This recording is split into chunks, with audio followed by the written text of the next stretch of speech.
Пролетната зелка и годинава не минува славно на откупните пунктови. Уште не стасало целото производство за берба. Цените веќе се во сериозен пат.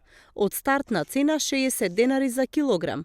Во моментов откупната цена се движи меѓу 20 и 25 денари за килограм пролетна зелка.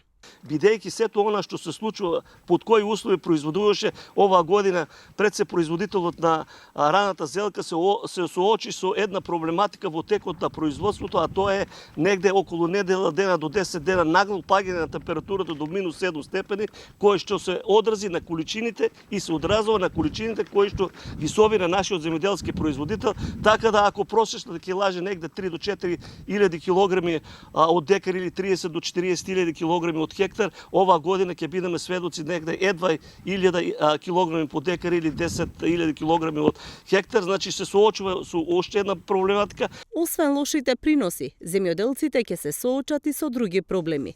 Велко вели дека промените во температурите ќе донесат и болести кај растенијата. А тек ќе се соочат оние рано градинари кои што се занимаваат пред се со крставица, пипер и домат, бидејќи знаеме дека овој тип на градинарски култури се топлолюбиви, а знаеме под кои температури се одгледуваат. Можеби ќе речат самите земјоделски производители обстана на еден начин да кажеме се живи, меѓутоа сите оние земјоделски производители кои не преземале превентивни мерки во сферата на заштита на истите култури за десетина дена кога ќе дојде до подобрување на температурата, на временските услови, ќе бидеме сведоци на појава од разни типови на болести, а со тек на времето, со самото затоплување, ќе дојде и нападот од повеќе типови на инсекти кои што ги напаѓаат пред се градинарските култури. Климатските промени изминатите години ги мачат земјоделците. Големите температурни разлики во текот на денот и ноќта ги принудуваат да ги загреваат пластениците, што дополнително ги зголемува производствените трошоци.